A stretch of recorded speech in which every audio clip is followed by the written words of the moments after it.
Hi everyone and welcome to Spotlight. Our mission with this show is to introduce you to active industry specialists and stories that will help you achieve your goals in the multimedia industry. Today's guest has over 15 years of accomplishments and accolades as both a songwriter and a recording artist, including 3 chart-topping albums, Geraas and Crescendo Awards, and being nominated as one of the top 10 new songwriters in South Africa by Huisgenoot and Tempo magazine.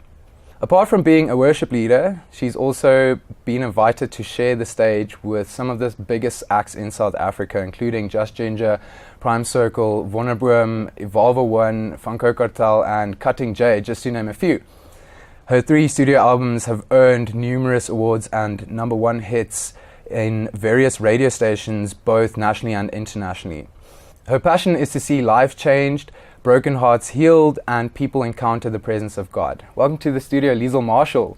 Thank you, Paul. It's nice to be here. Awesome. Right, so where did your love for music start?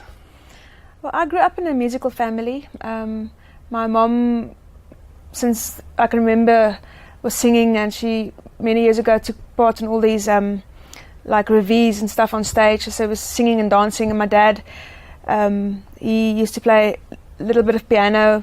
So I think it was born into me. Music's in my blood, and I remember, always singing at home, and my dad and my mom would always pitch in and then do all the different harmonies and stuff.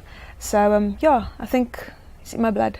Oh, that's so cool. So you write all your songs yourself, and you record them, and you're actively busy in the studio all the time, and so on. So explain to us a normal day in the life of Liezel Marshall. Well, at the moment, it's very quiet musically, because my husband and I have started a business recently, so a lot of our energy and time is going into that. But a normal day for me would be at the end of the day when I'm done with work. I like to sit behind my piano and compose, but lately I haven't had much time to do that, so... Yeah. Well, definitely something that we would want to see more of, definitely. And me too, yeah. I have the time to do it, I would love to do it. So for our viewers that haven't heard your music yet, explain it in a short description. What does the sound like? Well, I do different kind of, when it comes to my songwriting, different kind of styles. I do gospel or more like contemporary praise and worship kind of stuff, English and Afrikaans, and then also more contemporary music, more on a rock side of music. So it's kind of a vast difference, the two. But the latest album that I did, we tried to do Afrikaans more in a modern style, so it's a bit different. So if you like praise and worship, you will like my music, and also if you like rock, some of my other stuff you definitely find interesting. Yeah, is this now Here I Am, the newest album? No. Not? Here I Am was the previous one, brought out in 2012.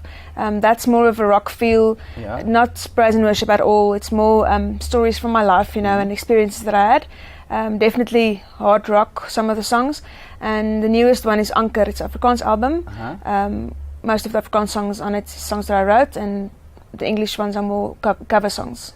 Right, so tell us a bit more about Anker and your latest album. How did you go about creating that? What was your sort of objective when you started it all, and so on? Well, we worked on this album quite a long time. It's the longest I've worked on an album in my life. How long is that? Almost 2 years. 2 years. Yeah. Well. But it was partly due to the fact that I struggled to sit down and write songs, because obviously what you need songs on to put on an album if you want to bring out an album. So I had a few songs that was like half finished, and then a few that I had the names for, but I didn't start writing. So there was a time that I just had to go sit down and really focus on writing and finishing these songs. That's why it took so long, I think. But it's a mixture of Afrikaans and English, 60-40%, I think. And most of the Afrikaans songs on the album is ones that I wrote myself. And then I do a few covers of international artists, which is more the English stuff. So I'm very proud of this album. We launched a few weeks ago, and it's doing really well, I think. Great. So I see also in your music videos, they're so fascinating to watch, because it's always this deeper meaning, and there's a story behind everything and so on as well. So when you go about doing that, do you think about the music video before you write the song already? How far do you go ahead into that process? Well, I think for me, a music video obviously has to tell the story of what. It's important for me to bring out the lyrics in a music video, and most of my music videos is exactly that. I mean, it's silly if you write a song and you can't portray the story or the words. So for me, songwriting, I don't think that far ahead, because a lot of my songs I don't make music videos for. It's only the ones that I really think can make a story. But I think not even the arrangement of a song is something that I think that far ahead. I would sit behind my piano and write a song, and it's just me and the piano, so it's kind of very organic and empty. And then I give the songs to my husband, which is also my producer, and he takes them a bit further. And I think only when you hear the full sound of what a song should sound like is when you start thinking about making a video. Will it work? What will the story be? Yeah. Wow, so that's probably also why it takes 2 years, to make something proper like that. Yeah. As well. Wow, that is super fascinating. So what are you currently looking towards building in the next 5 years and so on? Are you guys going to sort of stick with what you got now? Are you going to change anything? Well, we've been very quiet in the past 4 years on the music field, if I can say that. I was very busy before that. Before 2012, there was about 2-3 years that we were really busy. That's the time when I played with Prime Circle and opened for them and Warner Boom and all those kind of guys. But then in 2012, after that, we just took a break from music in that sense, all the performing and stuff. And only now I feel again that I want to do something like that. Start maybe touring a bit our country and going to small towns with this new album, because I think it's a good album. It's got nice Afrikaans songs, and I think people in small towns really still love our language, And so at the first time in many years, I feel that I'm ready to do something like that again. So that's what I see in the future for the next few years, touring with this album. If I can, it will be awesome. And then obviously, as a songwriter and a singer, you don't stop. So obviously I want to sit and start writing new material for maybe a next album.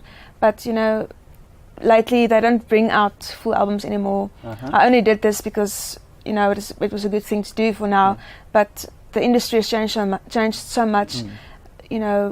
People and artists release singles more. And it's easier and cheaper. And even if you only release it online, it's much cheaper than printing a whole album, bringing out a whole album.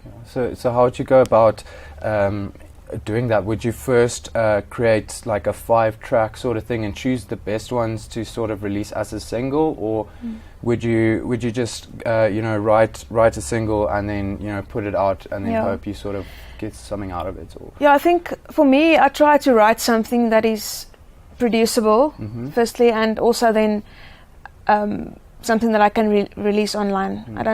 For me, there's not a lot of songs that I ever wrote that didn't end up on an album, because I don't write that many songs, but there's a few that's lying there somewhere on a shelf, that I haven't done anything with. But I think I would intensely write to produce it, to release it as a single. Yeah. Awesome. So when you're not writing songs and in studio and all that, what do you do in your free time usually? Well, I'm a video editor, so I do a lot of video editing.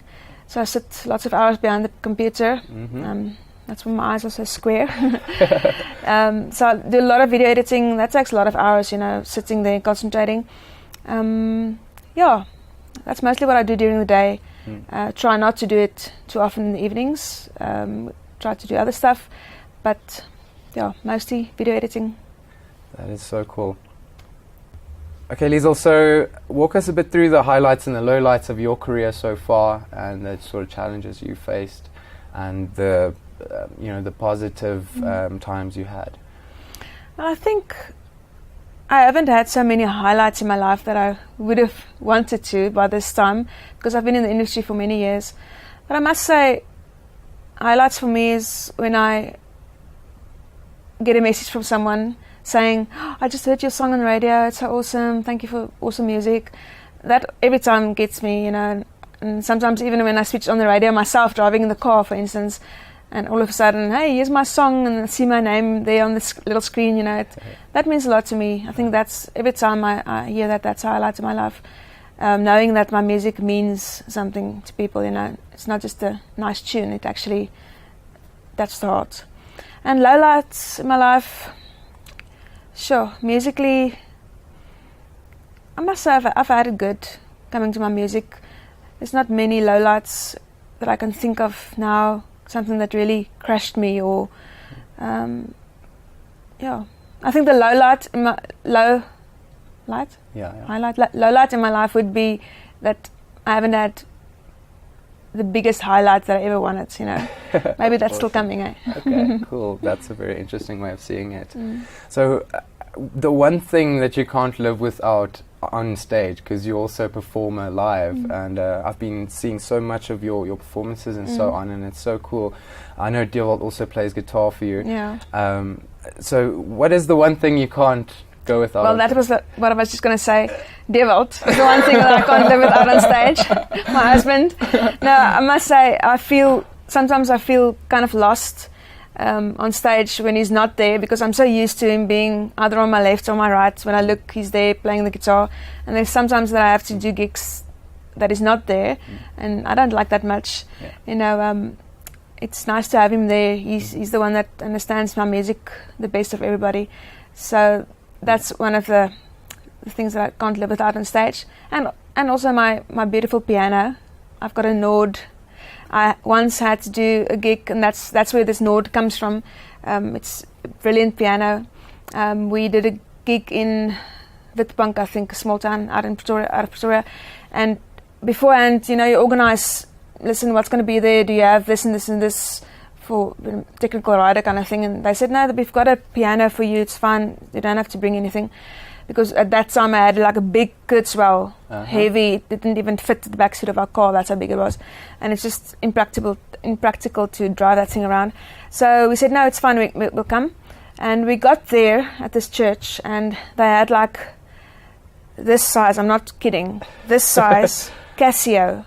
Like a 24 key. Yeah, keyboard with the spring keys, you know, not even weight. It's like, wow. And some of the springs weren't even working anymore. What was going through your mind when you walked into the place? I hated my life at that moment. And, you know, on the keys, there's stickers pasted on the keys, the goodness. C, D, E, F, G, like on the notes. I'm like, what the hell am I going to do with this little keyboard now? And the worst part of it didn't even have a foot switch, like a pedal, yeah. It was one of the worst gigs that I ever had to do. And you know, when you lead worship and you sing, you have to create an atmosphere, and it's different than just singing songs. And it was just so difficult to get anything going, you know. And but I'm sure you still blew out the lights. Like, I can imagine. Yeah, that was the worst night. So after that, Liezel, my husband, sold one of his guitars. Oh, yeah. And he said he's never going to let me suffer like that in my life again. And he bought me the Nord. So that's also something that I never go anywhere now without my piano. Even if they've got the best of the best there, my piano on its little wheelies comes with. Yeah. Awesome. Yeah. Guys, yeah, we're referring here to Liezel Pretorius. If you haven't seen the episode yet, we've done an interview with him about 2 or 3 episodes back, so make sure to go and watch it. It is very, very interesting as well. Right, so just before I ask my last question, how can we get hold of you? You can visit my website. I think that's the best way, because there you can also contact me by email. It's liezelmarshall.com. LIEZELMARSHALL.com. Awesome. Right. And also I'm also on Facebook and Instagram and those profiles. Yeah. Great. Right. So if you had to leave one piece of advice behind for people that want to be in the spotlight one day, what would that be? Well, obviously, for me as a Christian artist and doing more that kind of genre music, it's important to have a relationship with God. You can't give out of an empty cup. I think in the secular world, you don't have to really give something there in the sense of spirituality, if I can say it like that. So you have to have a relationship with God. It's important so that you can give something spiritual to people that is lasting. And if you have a dream to be a worship leader or do something in that kind of genre, put in the time to fill that cup so that you can give from a full cup. Thank you so much for coming through today, Liezl. Thank you, Paul. It's been a huge pleasure having you here in studio. Everybody, next week, same place, same time. Thanks for watching.